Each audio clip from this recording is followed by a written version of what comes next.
मित्राचे लाडके मेवणीत सागर शिंगारे आणि मी आज मित्राच्या गावात आलोय। या व्यक्तीचं म्हणजे त्याचं वय जास्त नाही, पण इतका शेतीप्रेमी आणि हुशार आहे हा की हा एकटा 2500 झाडं सांभाळता केळीची। 2500 नॉट अ जोक। आणि आता त्यांनी मला सांगितलं याला घड किती ठेवले पाहिजेत, हे कमळ कसं फुटतं आणि 10च्या वर ठेवायचं नाही, आणि प्रत्येक झाड तो इतकं चिकाटीने करतो की एक डास जरी वाचला ह्याच्यावर तर त्याचा डाग पडतो आणि ह्याचा माल दरवर्षी एक्सपोर्ट होतो। मी व्हिडिओ का बनवतोय की खरंच ह्याच्याकडे आलं ना की शेती करण्याला खरं फार मोठी प्रेरणा आहे।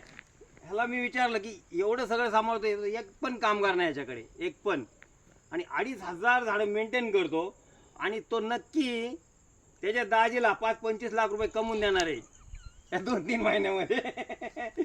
बघा सुखी माणसं आहेत हा, मला आनंद वाटतो। सागर अशीच मेहनत करायचा, खरं म्हणजे माहिती पण त्याला खूप आहे बरं का, कुठली औषधं कशी द्यायची, काय करायचं, कुठला पाला खराब झालाय, कुठं केळी वेलेली आहे, म्हणजे इतका बारकाईचा अभ्यास। आणि तू मार्गदर्शन करत जा परिसरातील लोकांना। हा तसा हा भाग सगळा केळीचाच आहे, चिकलठाणा। तुम्हाला माहिती आहे ना सैराटची जी शूटिंग झाली ते जवळच ह्या गावामध्ये आहे, आणि इथं आले की आम्हाला सुकून मिळतो, त्यामुळे आम्ही येत असतो 8-15 दिवसाला। अगदी केळी लावण्यापासून आम्ही आलेलो आहे। चला।